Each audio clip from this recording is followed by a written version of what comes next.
are listening to This is Oklahoma, hosted by Mike Hearn, telling stories of Oklahomans and those that have made it their home. Before we get into today's episode, I want to tell you a little bit about our current sponsors, the Oklahoma Hall of Fame. As you well know, if you've been following This is Oklahoma, they've been a huge part of this podcast. So this podcast is presented by the Oklahoma Hall of Fame, telling an Oklahoma story through its people since 1927. For more information on the Hall of Fame, go to www.oklahomahof.com and follow them on Instagram for daily updates at OklahomaHOF. Also sponsoring the podcast, RCB Bank. The home market is booming and RCB Bank is here for you. If you're in the market to buy a home, a mortgage pre-qualification will make the process much easier. Talk to one of our mortgage professionals today. RCB Bank, that's my bank. With approved credit, terms and restrictions apply. Member FDIC, equal housing lender, RCB Bank, NMLS 798151. What's up, guys? Welcome back to another episode of This is Oklahoma. Mike Hearn here, your host, back with another episode up in Tulsa today at the Mayo Hotel with John Snyder to talk about history, talk about how amazing this place is. I really appreciate you having me.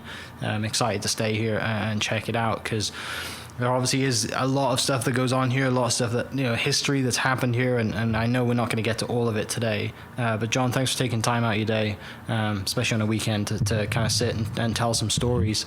Before we dive into the hotel stuff, though, tell us a little bit about you. What's kind of your Oklahoma story? Well, I moved up here in Oklahoma from Houston about 25 years ago. Mm-hmm. I was with Manhattan Construction Company, and they sent me up here to take over the Oklahoma operation, and I ended up fell in love with Oklahoma. Raised my 3 daughters here. I have 10 grandkids, actually 9.5, and we all live about 1.5 miles apart. Awesome. In Tulsa. So everybody's a real tight-knit family, and we see each other every day, pretty much. But this is the best kept secret in America. Mm-hmm. I tell people all the time, we don't have the mountains and we don't have the ocean.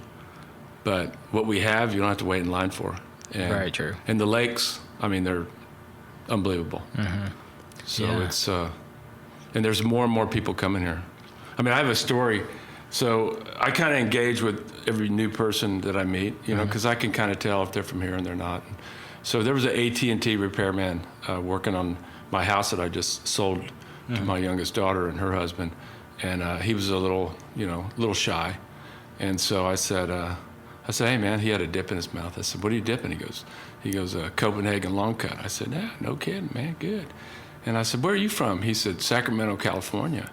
And I go, how'd you end up in Tulsa? He said, I'm leaving California like everybody else is, Yeah. And he goes, I'm renting a house twice as big. I think he's got 4 kids, 5 kids, and twice as big for half of the money. Yeah.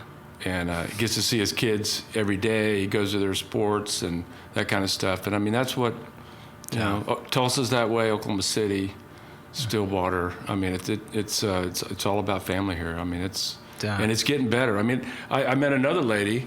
My dog got out the other day, and he's got my phone number.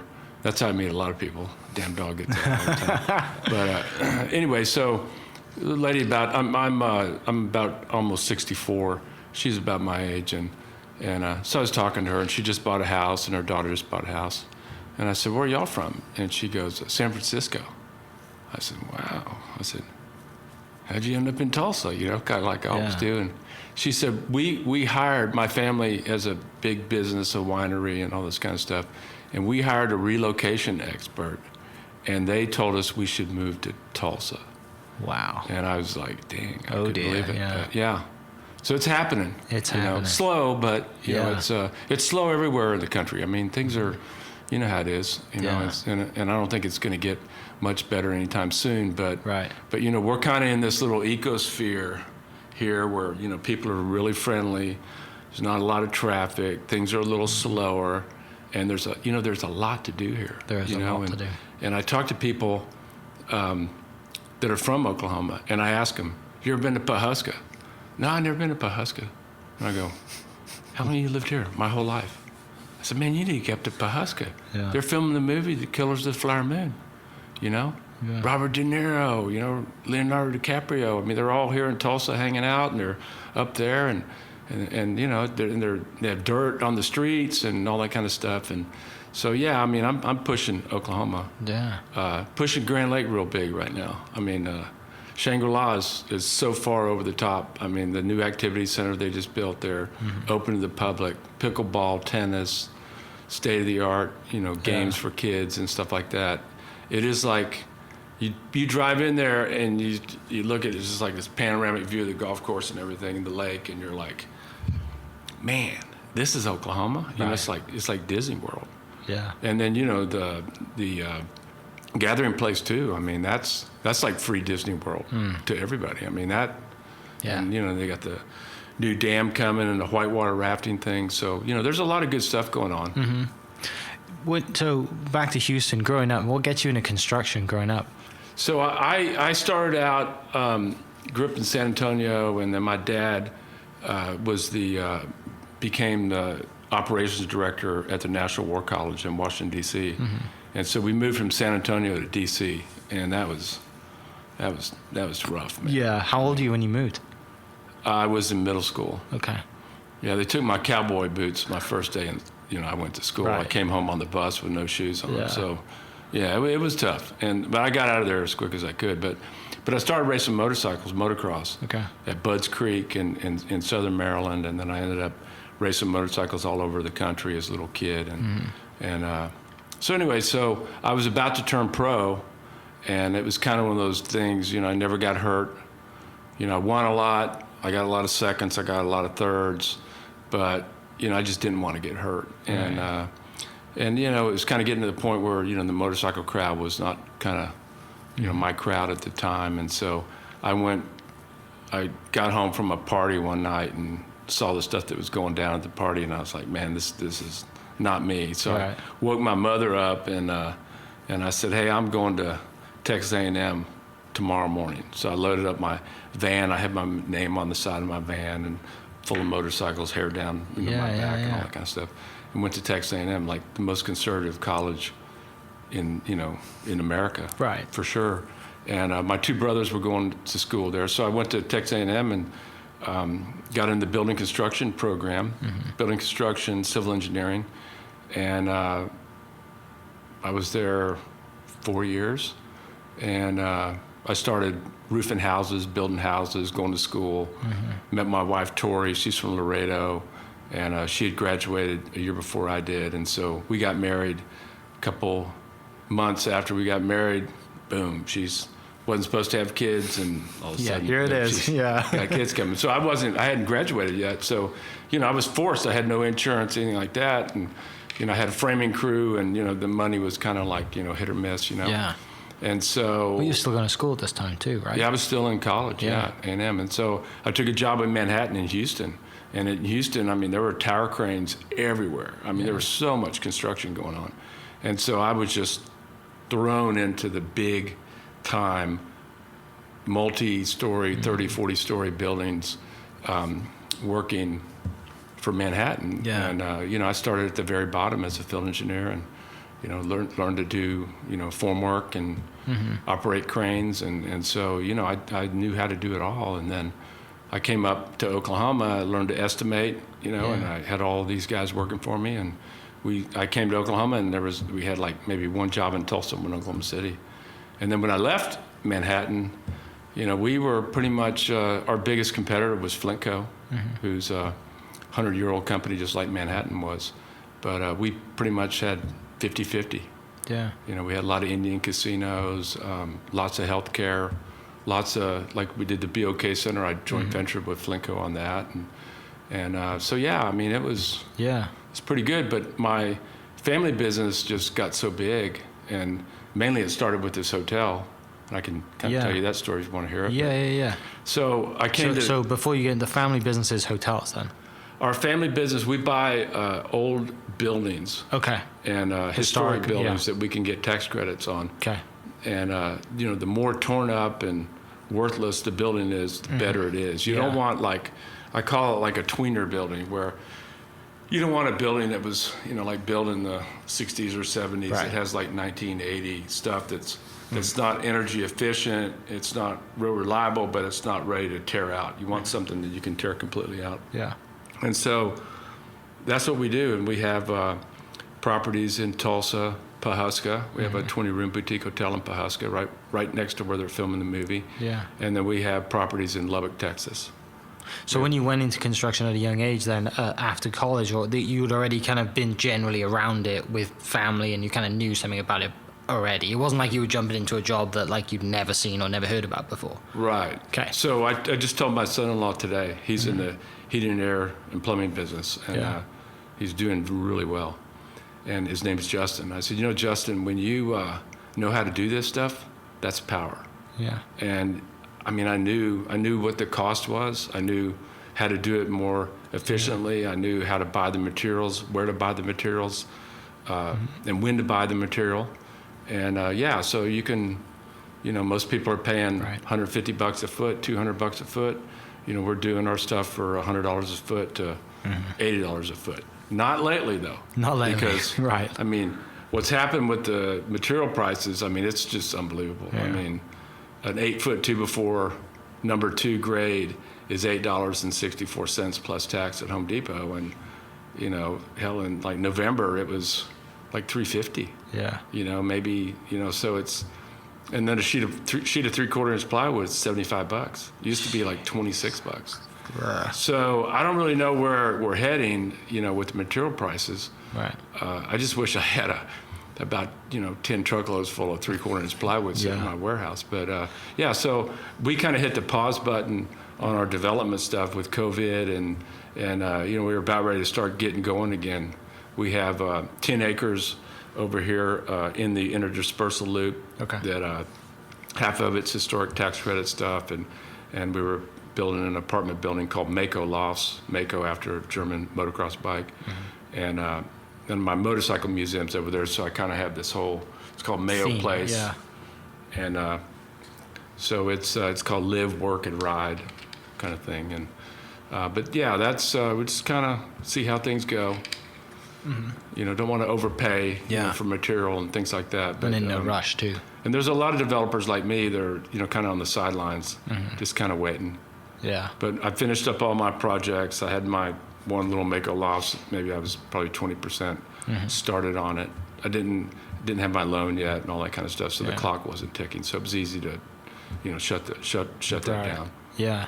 So then you're up here, and this hotel comes on the market. Like, tell me. Okay, so when I moved up here, I was a girls soccer coach in Houston. I have 3 daughters, and Macy, Kellner, and Shelby, and I was a girls soccer coach, and we, you know, played soccer all over Texas and Louisiana and Oklahoma a little bit. Played and softball also, girls softball. And so I came up here, and you know, Tulsa's easy. You know, you can, you know, like if you're living in Houston, you know, it takes you like, you know, depending on where you're working at, you know, it takes you maybe an hour and a half. Sometimes I was working in Galveston. It'd take me an hour to get there and an hour and a half to get back. And so, you know, but in Oklahoma, in Tulsa, you know, you can get off at 5 and you can be at your kid's soccer game at 5:30 or 6 o'clock. And so I was coaching a girls soccer team, and I had a girl on my team, and her last name was Robson, and her dad is from Claremore, and her dad's father loaned Sam Walton the money to start Walmart with, the Robson family. And so one day we were driving from Claremore back. I was taking her home after a soccer game, and she points, we're driving just right on the IDL, and she points at this sign, and she goes, "My dad owns that building." And it said Mayo on it, and I've never didn't know what Mayo was. But so I was at a game, soccer game one time with Bruce, and Bruce said, I said, "Hey Bruce, you own a building downtown?" He goes, "Yeah, man." He goes, "I'm embarrassed to own that building." And he said, I hate that building." He goes, "Everybody laughs at me," and you know, he's trying to develop it, and you know, it's kind of hard if you're, you know, you really don't have a lot of experience doing construction and development, and he didn't have it. And so anyway, so I kind of helped him, and I'd come over and, you know, run the homeless guys out of here and kind of, you know, just sort of take care of it. I thought the building was cool. Big building, 300,000 square feet. And so we had a bond issue that came out when Susan Savage was mayor, and kind of like the Vision 2025 package that got passed in 2003. But this was in 2001, and so it was around April. And so we were, they were going to change everything, and they were going to, put these incentive packages out to developers. And so Bruce was hoping to get a little bit of money on that. And so, they were going to build an auditorium and all kinds of things that didn't make any sense. And so it didn't pass. And so we went to like a watch party at the Tulsa, at the Tulsa Club up here. And so didn't pass, and he's just like, screw this place, I'm leaving, I'm moving to Florida, I don't want to go to another party and have people laugh at me anymore. And so I'm talking to him, and so we walk over to the elevator, and I push the button to go down, and he goes, you got $1? And I kind of looked at him, and he goes, yeah, you got $1? I said, yeah, I got $1. He said, you just bought the Mayo Hotel for $1. And I said, Bruce, you're drunk, man. He goes, I'm not drunk. I'll bring you the damn keys tomorrow morning. I said, yeah, okay, whatever, man. I said, do you need me to drive for you? He goes, no, man, I'm not drunk. So 8 o'clock, I'm over here at 5th and Boulder. I used to office in this 111 building right next door. And he calls me and goes, I'm bringing the keys over. I said, are you serious? He goes, yeah. He goes, you bought it. And I said, well, can I have that parking lot to the north of it? And he goes, you got to buy that. And I said, well, how much? He goes, $250,000. I said, okay.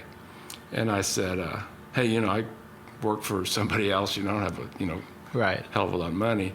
And I said, is there any way we can close at the end of the year? And this is April. He said, yeah, no problem. But he goes, you need to take it right now. So as of this morning, that's yours, and you handle it. I don't want to hear anything else. So I had the keys and had the building. And so, but Tulsa was, you wouldn't even walk around here at night. I mean, it was really dangerous and nothing going on, just people would come here to go to work during the day, and then they were gone. 5 o'clock, the place just kind of rolled up, But it's different now. We were really and truly, we were pretty much the first. It was my wife and I and my family with the Mayo. It was Michael Sager at the Blue Dome, and then Elliot Nelson just graduated from Notre Dame, and he actually was leasing that building that McNally's is in. And I mean, Elliot, I'd had meetings with Michael Sager and Elliot. Elliot would be covered in mud. He would be down in ditches digging and stuff. So I mean, he really worked hard to get where he is, and I have a lot of respect for him. And so it was really just us, and nobody else was throwing down their own money. The city, wasn't really doing anything. And so, what year was this? That was 2001, 2002. Yeah. And so I came up with a plan to park cars in the basement, and so I cut a couple ramps in there and made some other ramps, and so we could generate some money.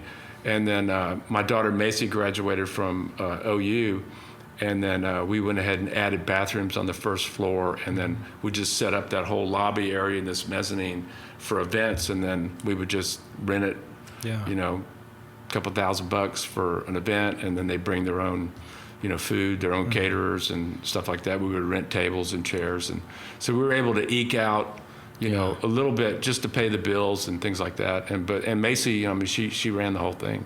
She still runs everything. She runs the Mayo, the Aloft Hotel. We own the Aloft Hotel with 3 partners, and then we own the Frontier Hotel in Pawhuska with Del Forrest and Bob Jack. And so she runs all that. And then in 2003, we had Vision 2025 under Bill of Fortune and Bob Dick, our county commissioner. And it was, I went out and stumped with them and went to manufacturing plants and American Airlines and, pushing the deal. I mean, it was the only, it's what saved Tulsa. And we're, reaping the benefits of it right now. But it was, it gave a little bit to everybody. OU got some money, OSU got some money, NSU got some money.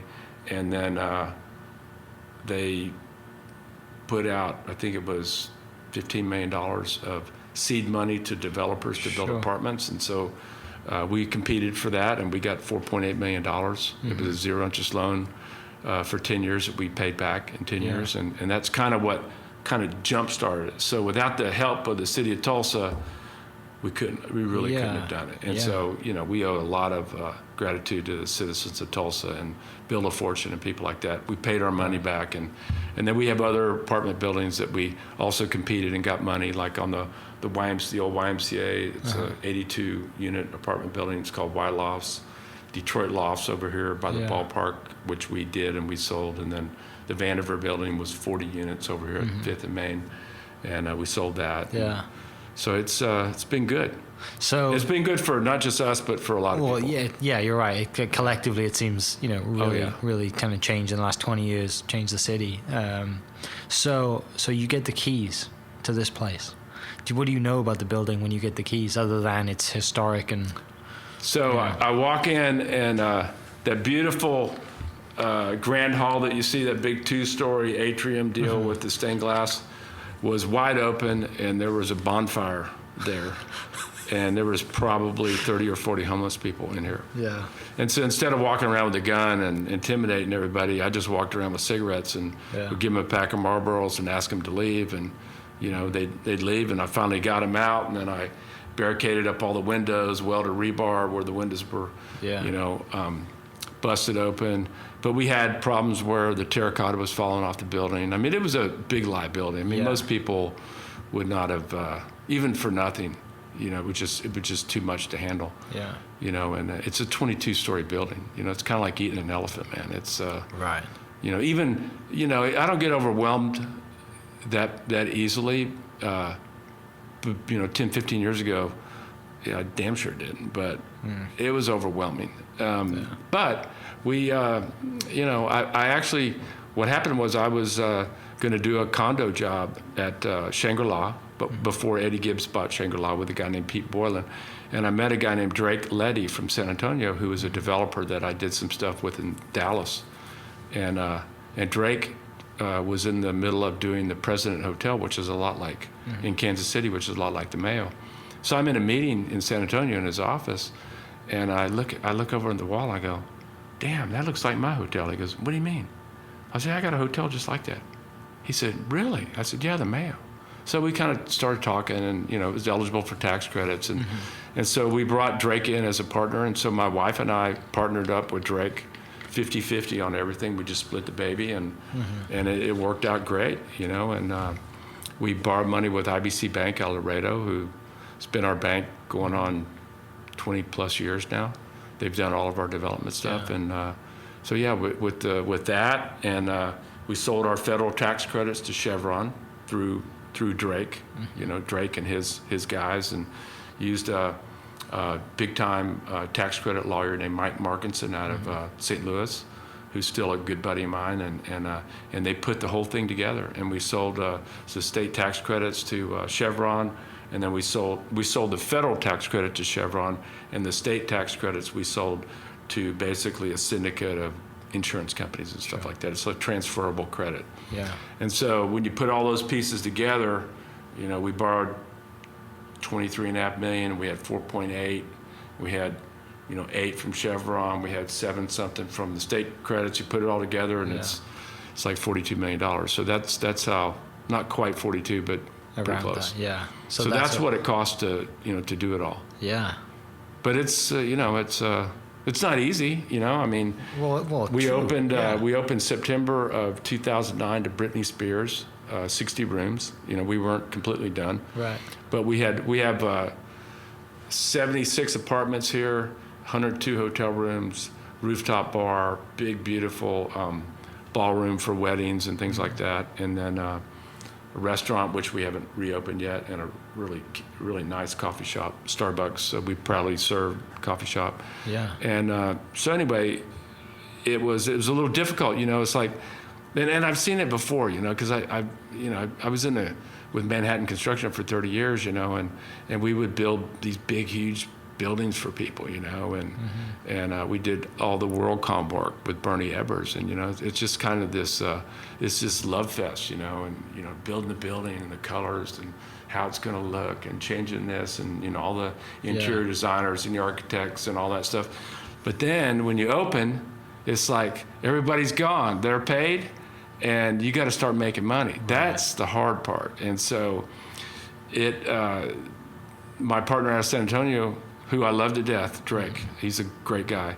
But they ran the hotel, and we just couldn't, it just wasn't making money. I mean, my wife and I were having to reach into our pockets and bail it out. And they had 120 people wandering around this hotel, and it just was, I was like pulling my hair out. And so in March of 2011, we just said, hey, you're fired, And so Drake stayed on board, and then Macy and my wife was an attorney here in Tulsa, and she had to quit her law practice, and she came over here every day with Macy, and we pulled it out. Yeah. I mean, Macy had a $200,000 2-day New Year's Eve wedding in 2011 that just, saved us. So, wow. Yeah, and we haven't turned back yet. So, without her, I mean, the place doesn't really. Yeah, operate. Not her wedding. It was someone she got in. Right? What's that? For people listening, it wasn't her wedding that was that day. It wasn't her wedding. She gone out and got that wedding. Hell, I to could come afford in. to pay $200,000. No, I know. That's why I'm wedding. just clearing up for people listening. Yeah, Yeah. But I mean, all three of my daughters have been married here. But yeah, and I mean, it was unbelievable. I mean, it was a 2-day deal. They took the whole hotel, and amazing. They had cigar rollers from Cuba here, and all kinds of big time DJs from Los Angeles, and I mean, it was unbelievable. I mean. And so I mean that kind of got us out of that, but my daughter Macy has turned this into it's the #1 wedding venue in Tulsa, and we have a lot of people from California and New York and places like that their son or their daughter ends up marrying somebody from Tulsa, and they even some guys from California and New York, instead of getting married there, they get married here, or just so it's pretty cool. And we used to have every Friday and Saturday for several years, we would have over 1,000 people in this building. So you take the people staying in the hotel rooms, the people having parties in their apartments, and then people in the restaurant, the coffee shop, and then the penthouse bar. Yeah. And it's a pretty adult place. There's 1,000 people, I'd say probably maybe 990, have a drink in their hand. So, it gets it's kind of like just its own. It's got its own. You got to sort of corral it, Yeah. You don't want to mandate how things work, but you just kind of guide it, and then get them all done and get them out of here or in their hotel rooms and that kind of thing. But it was rocking and rolling. Yeah. Until the war happened, Right. And then it, like everybody else, but we held on to it, and we cut back, and so but things are coming back, But we would have, sometimes we would have. One time we had 3 500-person sit-down dinners here in one night. 3. Yeah. We flip rooms, and I mean there was that much demand. But we would have, at least a wedding every Friday and Saturday, every weekend of the year. Even in the bad months like January, February, and August. But it's starting to come back. Yeah. There's so many lessons in everything you just said in the last kind of 25 minutes we've been talking about. Just just taking on challenges, like working at it. Like your wife coming in and getting involved, Macy's getting involved. Like there's a reason, right, that you clearly love what you do, and you keep doing what you do, and there's giving up is not a word that is in your dictionary at all, is it? There's always ways to work at things, and it. Yeah, what I do is, I might give up, when things kind of go bad one day, But my mother always told me, just go home, go to sleep, and wake up early, and it'll be a whole new day. And that's really how you deal with it, because not every day it's good. But it's funny. I mean, you just kind of put your head down, and things get better, But I got a lot of support, a lot of family support. But I couldn't do this if I wasn't in Oklahoma. I'm not smart enough or well capitalized enough to, operate in like Houston or Dallas or New York or Los Angeles. But in Oklahoma, I'm able to, we know a lot of people here, a lot of vendors, a lot of subcontractors, and Yeah. you know, a lot of people with the city and inspectors and fire marshals, and you know, we're really big with the Tulsa Police Department, and that's helpful. You know, we do a lot of things for them, and they do a lot of stuff for us. Yeah. But in the big cities, there's no way. But it's what if I tell everybody, if I was still in Houston, I'd still be in downtown Houston backing up concrete trucks. Yeah. You know, but Oklahoma changed everything. Yeah, same for me. Like in general, the States has so much opportunity, but when you come to Oklahoma, I mean, you can do anything, right? You can do anything. You work hard at it, Yeah. you will make a business out of it. Oh yeah, I love it. Like there's so much opportunity here. I mean, it's like my buddy I told you about, Eddie Gibbs, the guy. So if you want to hear it, it's about Grand Lake, right? It is a killer story. Yeah. Okay, so Eddie Gibbs, I'll be 64 in November. Eddie will be 74 in November. And Eddie grew up on a dirt floor in Chakotah, Oklahoma. I mean, with nothing, nothing. You know, mom, I think they were on welfare and those kind of things. And Eddie went around and he would put like a tag on a piece of string on everybody's doorknob and said, "My name's Eddie Gibbs. This is where I live. If you need any trash thrown away or need your yard mowed, can you let me know?" And that's how. And he kind of supported his brothers and sisters and his mom. And so he started building fences. And so he started this company called Ameristar Fence in Owasso. And he has a patent. And one day I was at Shangri-La with him, and he sold his company for $500+ million to a Assa Abloy out of Sweden. And so we're driving, looking at the golf course and stuff, and Eddie goes, "Hey John, you want me to show you how I made $500 million?" And I said, "Yeah." So he walks up, we walk to a fence panel, and he invented, they would roll, so you got pickets in a fence, and then you have the top rail and the bottom rail, and then you got the big posts like that. Yeah. And then he would roll the top rail, and he would shear 3 sides of it, and then fold it down with the machine, and then tack weld it to the picket.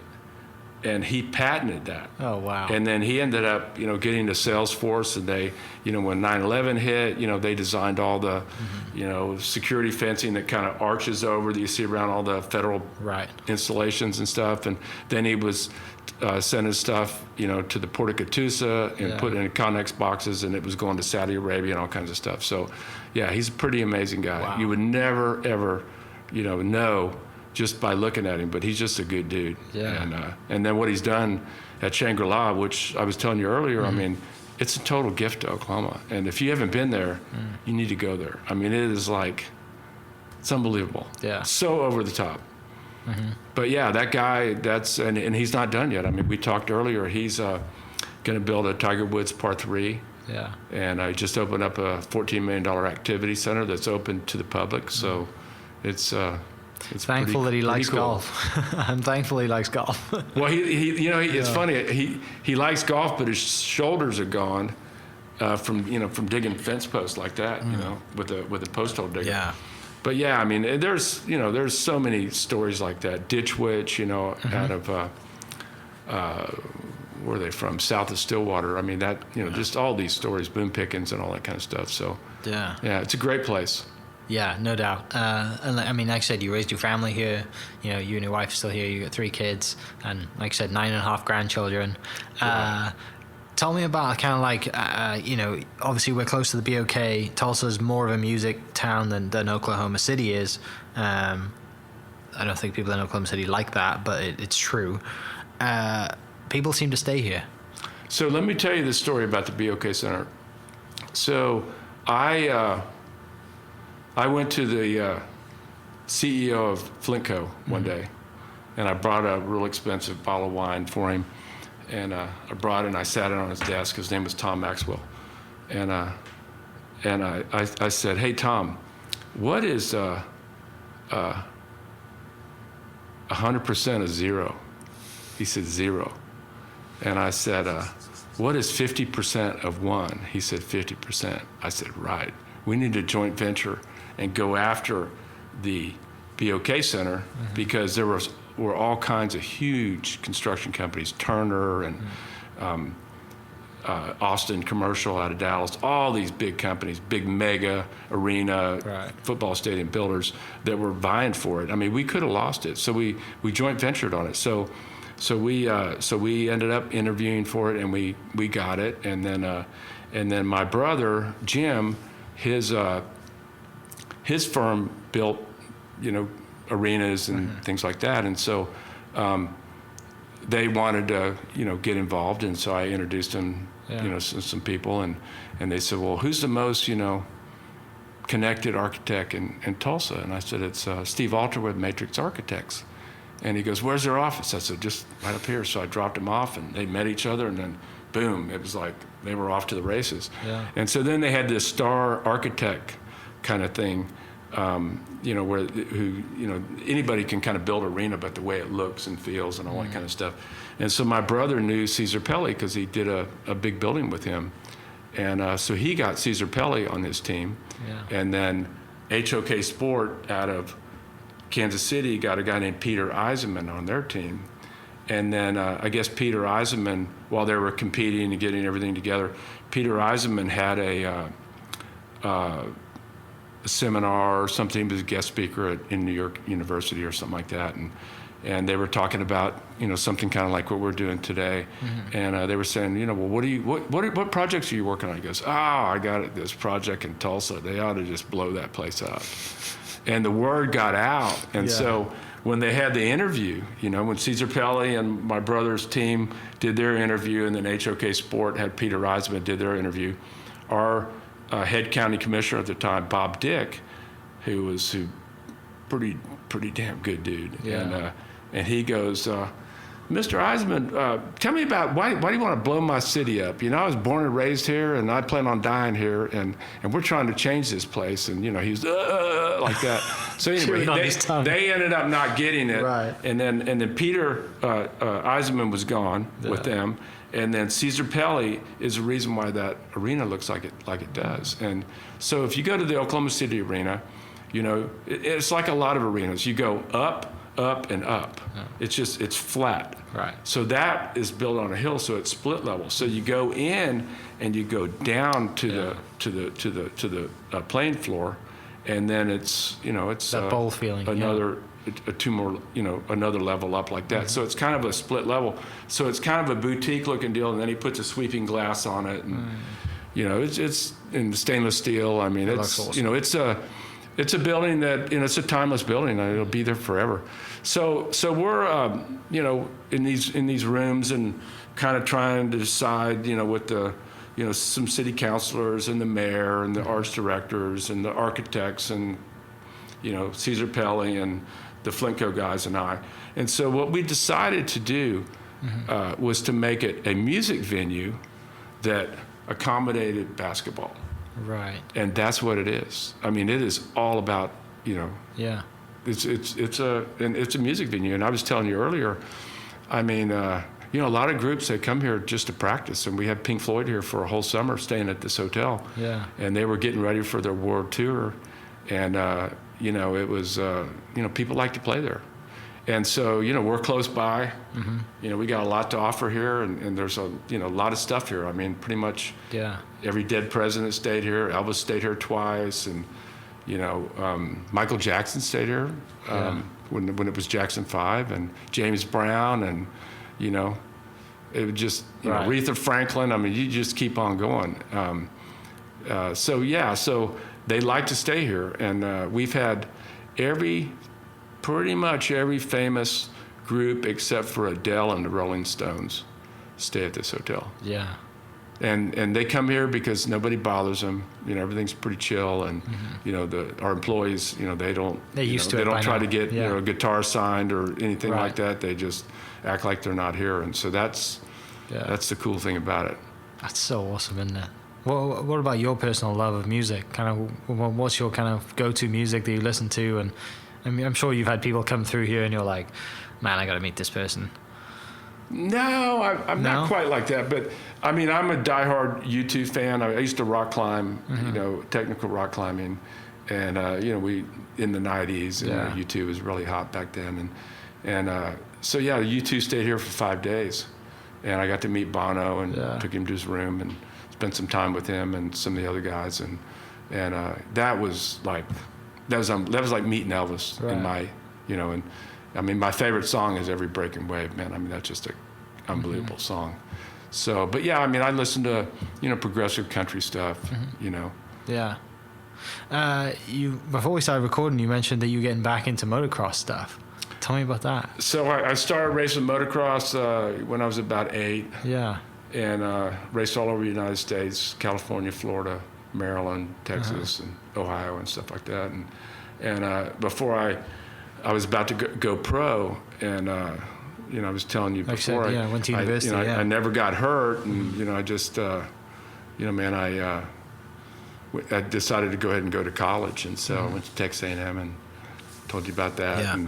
And when you're, have a big job like I had at Manhattan Construction Company, and wife and kids and private school, and bills, and mortgage and all that kind of stuff, car payment, and you can't not go to work, and Right. it's kind of hard to race on Sunday. Invariably you're going to get kind of hurt. So I quit racing, and I quit racing for like 40 years.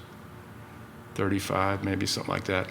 And anyway, I started collecting vintage motorcycles, motocross bikes. And so I went to a guy that I bought a bike from Houston, went to a race in Okmulgee. And he goes, "Hey, do you want to come to this vintage motocross race in Okmulgee?" And I said, "Well, I don't have a bike, or I don't have a helmet." He goes, "Oh, just come on down." So I drive down there, and I got flip-flops and shorts and a T-shirt. And he put me on a 1973 CZ Czechoslovakian 400, and borrowed his helmet, leathers, boots, and all that stuff, and I got third. It's kind of when you still, it's kind of hard to lose it if you, relatively healthy and all that kind of stuff. And so the guy running the race, I didn't know him ever, and I can't believe I didn't know him, but he was the first United States 2-time world motocross champion. His name is Trampus Barker. Okay. And he lived in Italy for 20 years, married an Italian lady, ended up getting divorced and had 2 sons with her. And he won 2 world championships, one in 1989 on a KTM and one in 1991 on a Honda T50. And he's kind of like Bono in Italy. Right. He's really, really famous.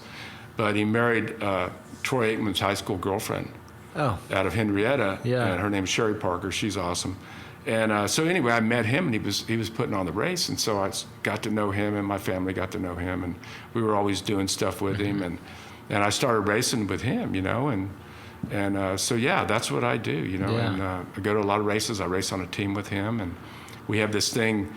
We have a big national championship every year in Henrietta at Nichols Park. It's the first weekend of November.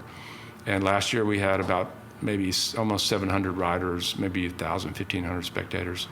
And we have this thing called the Okie Challenge. So it's 150 years combined age. Okay. And you share a bike. And it can either be a Honda XR200 or a Yamaha 1983 Yamaha YZ100. So they're like evenly matched, not super fast, so everybody's kind of like everybody's got a bicycle, Yeah. And so you can have a pro, an expert, or an intermediate, and but the combined age has to be 150 years. Right. Or more, or just or more, or more, but it can't be less than 150 years. Yeah. And we had 29 teams from all over. That's amazing. I wouldn't say all over the world, but we had teams from Canada, and California, New York, Michigan, Florida, Texas, and it's super damn competitive. And so, year before last we won, and this year we got second. Yeah. And Trampus didn't really want to, he told me, he goes, because we were racing in a Honda XR200 when we won, and we won pretty handily. And then he goes, I want to change to a Yamaha YZ100, which is a 2-stroke, a little harder to ride.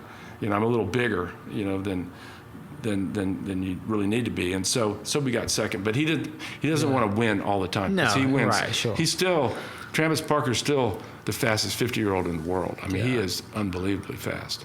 Crazy. And he lives right here in Oklahoma. Yeah. And I mean the talent of motocross racers that we have in Oklahoma is just unbelievable. Right. We got Trey Kennard lives here. He was an ex-Supercross champion.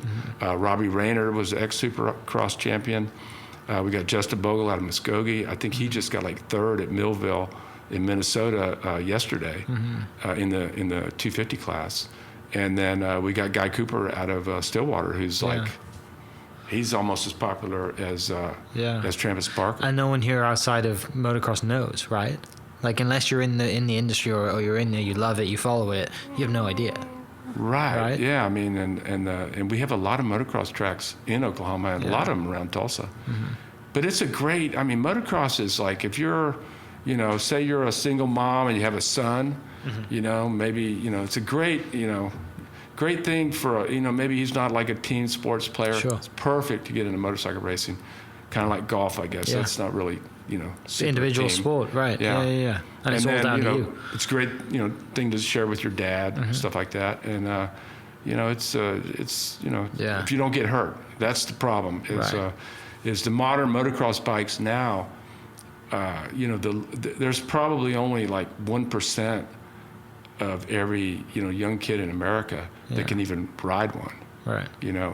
But everybody's, people are getting those things and they get hurt like the first day they're on the damn thing. You get on a Honda 2021 Honda, 450, works bike, and you think you can, clear the double jumps and stuff like that. And, trouble. All you need is just happen one time and you're, you hurt your neck and your life's done. So that's a little scary. That's why I kind of push vintage racing, because it's not that the jumps aren't as extreme and the bikes are older, so they don't go as fast. The suspension isn't, as long travel as the new bikes. And so we're bringing a lot more young people into vintage motorcycle racing. And, we'll have a vintage motocross race, and, sometimes some people get hurt, not very bad, but sometimes nobody gets hurt, and you go to these, supercross races and these outdoor nationals. I mean, the ambulance is pretty damn busy, during the day. So, but anyway, Oklahoma is,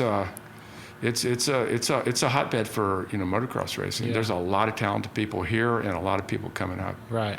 Last thing, tell me about the t-shirt that you're wearing. Oh, that's my buddy. Yeah. So I can tell everybody. So you ever heard of Danny Boy OConnor? I have, yeah. I've been wanting to have him on the podcast. Yeah, well, Danny Boy OConnor was the frontman for House of Pain, which is one of the most timeless, greatest songs ever. That jump song. Oh yeah. And I never even knew who the hell. Same. So I saw this big old tall guy walking from the garage, and I thought he was a, homeless guy or something like that. Yeah. And I was like, who the hell is that? I asked my daughter, and she goes, that's Danny Boy OConnor. I said, well, who the hell's Danny Boy OConnor? Yeah. Oh, he bought the Outsider's house. And I said, well, I remember I used to have to read that Outsider's book when I was in middle school. And so anyway, I got to meet him. Well, he lives here. At the hotel? Yeah, he lives here. Okay. Yeah. And so he was at our last podcast. I had my motorcycles all in the lobby and all that kind of stuff. It was pretty damn cool, called Moto Live. But yeah, he lives here, and he's a good dude. Yeah. And he loves Tulsa. And so he has a museum there, and then he did a podcast with my Moto Live guy about 3 weeks ago. Talked about his whole life story, his coming from New York, living in Los Angeles, and struggling with, drugs and things like that, and how he got through it all. And so just a good guy. But he's promoting Tulsa almost as hard as I am. Yeah. Probably harder, but he's a good dude, and he lives here, and he likes motorcycles. That's awesome to have that connection and have him stay at the hotel. Oh yeah, right? Like, yeah. I mean, that's but I'm gonna get him to some of these motorcycle races, but he's so damn big. I mean, you probably won't even see the motorcycle, but we'll see how it goes. Yeah. But things are going good. Good. So for everyone listening, they can go to the website, go to the links, go to the social media pages, which I'll post in the description. You can check that out if you don't already know about this awesome hotel. Do people come and look at the museum and stuff? How do people come and see the museum? So most of the time, the museum is open. I mean, there's a lot of cool stuff here. We have a Race Riot exhibit here, the original newspaper the day after Race Riot, and that's the original martial law poster. At the Race Riot Museum, they have a copy, but that's the original one. But I've donated that to the John Hope Franklin Museum through my buddy Julius McGee's. But there's quite a bit of that stuff here. But all this is original stuff, original signed stuff. So let me tell you one more thing that we did. So we have motorcycles in the in the hotel, and then we have a motorcycle. It's the only free motorcycle museum open 24/7 to the public. It's in the glass box in my parking garage, and so we have a bunch of older, like we have a Steve McQueen Triumph Desert Sled and all kinds of cool stuff, and then we have motorcycles in the coffee shop, and then my wife just gave me approval today to start hanging motorcycles from the ceiling of the coffee shop, provided they don't leak oil on it. So I think I can probably hang. That'd be cool, man. That would be cool. Walk in there and see 10 motorcycles hang from the ceiling. That'd be awesome. And I've got a Tyran that's a British bike. It's some super cool stuff. Yeah. So I had. I'll tell you one last thing. So 2 years ago, we had a Super Hooligan Street Flat Track National Championship on my 10 acres downtown. Okay.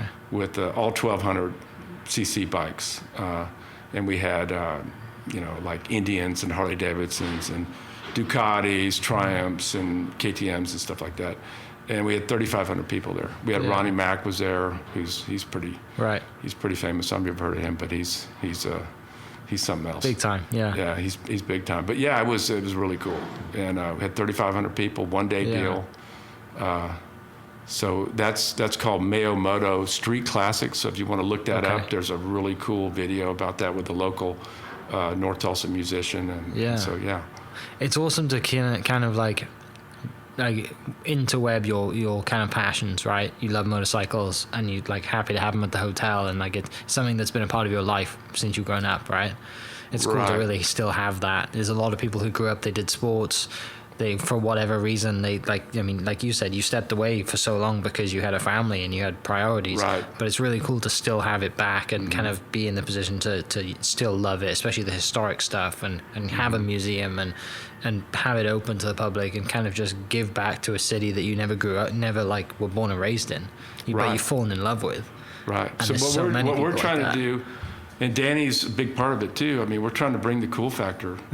Not that Tulsa's not cool, but I mean, there's the West Coast, the whole California motorcycle scene is pretty cool, and so that's what we brought with our Mayo Moto Street Classic. It was all a Cali deal, and it was you see the video, man. It was pretty cool.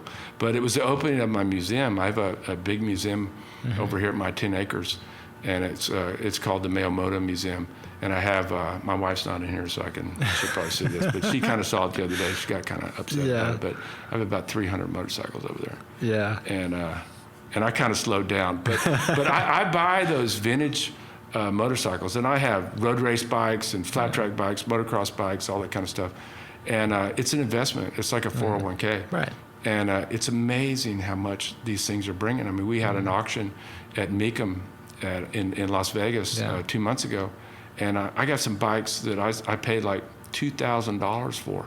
I mean, I got a CZ 125. It sold for $14,000. It looks just like the one I've got. Yeah. And I bought that maybe 6 years ago. So, it's not like impulse buy type stuff. I mean, it's a business thing. Yeah. But the longer they sit over there, not all of them, but most of them. Yeah. Right. The more the prices go up. Plus, they're cool, and it's. But I used to be open to the public every Saturday, and I got broken into a little over a year ago.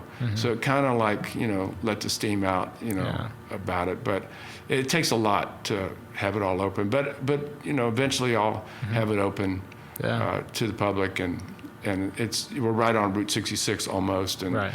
And there's a lot of people that do the Route 66 thing and stop, over here and look at the motorcycles. But well, and also like what Tulsa and kind of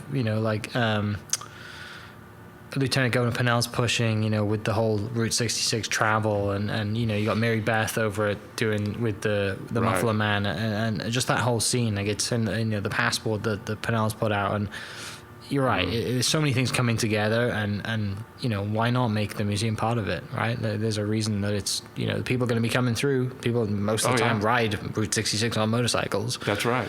Why not? Paul McCartney, like 8 years ago maybe, he flew into Chicago and rented a Ford Bronco. Really? Like a vintage one. Yeah, I don't know how he rented it, and he drove Route 66.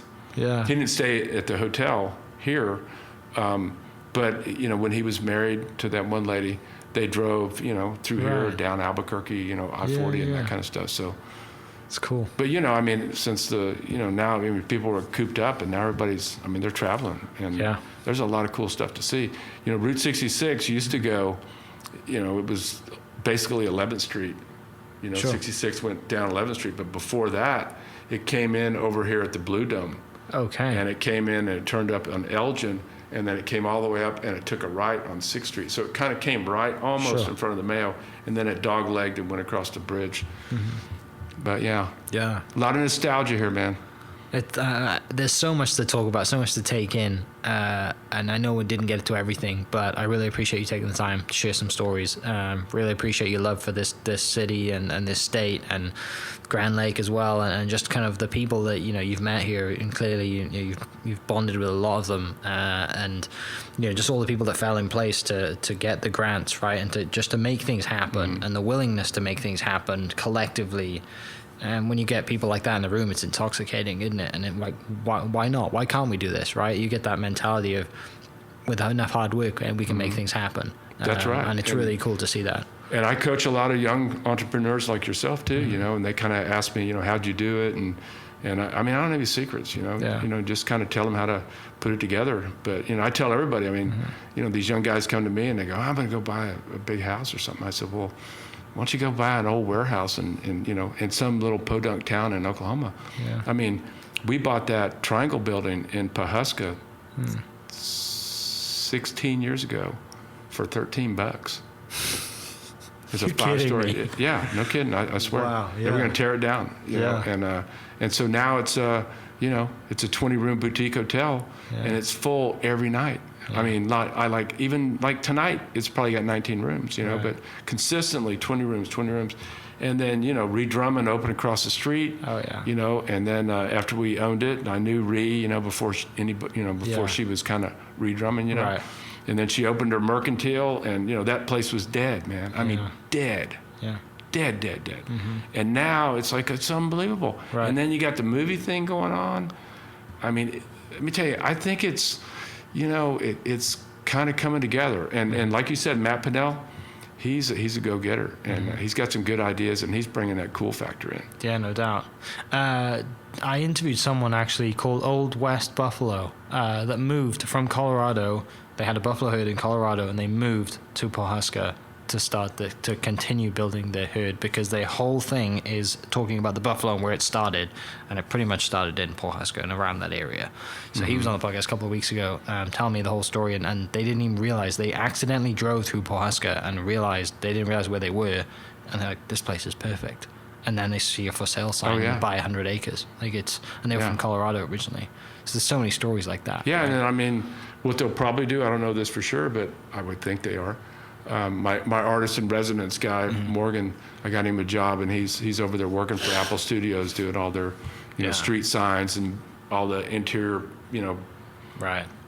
background stuff and all that kind of stuff, and they're probably going to leave that whole movie set there, when they get finished. Yeah, why not, right? And then now it's going to be kind of like going to Hollywood. Yeah. Sort of, You're just going to take all that mud out the way of Main Street and take all that on with them. Yeah, right? definitely take that crazy. Out. But have you read that book, Killers of the Flower Moon? I need to. I'm going to read it before I watch the movie. Man. Yeah. 3/4 of it is really good. The last part about the FBI, but it's basically the history of Oklahoma, and there were some bad dudes, man. Yeah. This is basically where they warehoused everybody they didn't want, Right. And man, it's just unbelievable the bad stuff that they did. But it's a good book. Yeah, we're lucky to have it going on. Definitely. Well, Nate, thank you so much for sharing. Like I said, I love what you've done here. I love what you, Macy, and the family continue to do here, and obviously the amount of effort that you put into making Tulsa cool, or continuing to make Tulsa cool and make it cooler. I'm sure everyone else really appreciates it too. So okay, well let me do a little shout out so I don't get in trouble. Yeah. But so my other daughter Shelby handles all of our apartments, and then my middle daughter Kellner has 4 kids, and then she helps us with everything too. So it's my whole wife Tori, my oldest daughter Macy, Kellner, and Shelby. Awesome. Thank you so much, Okay. man. I really appreciate it. For everyone listening, I'll post the links that we mentioned down in the description, and come and check out the Mayo, check out the museum, and check out the bike museum too when it's open.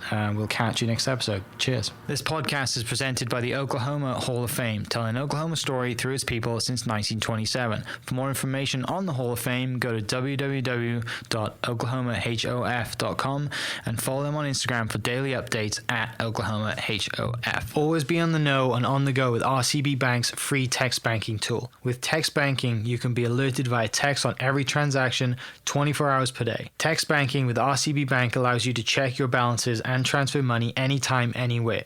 Text banking is quick, easy, safe, and customizable. Standard carrier fees for data and text and other transfer restrictions may apply. Funds may not settle immediately. RCB Bank, that's my bank. Member FDIC. Thank you for listening. We are inspired by those around us and hope that you are too. Make sure you subscribe to this podcast on your favorite podcast platform and leave us a review so we can keep telling your stories.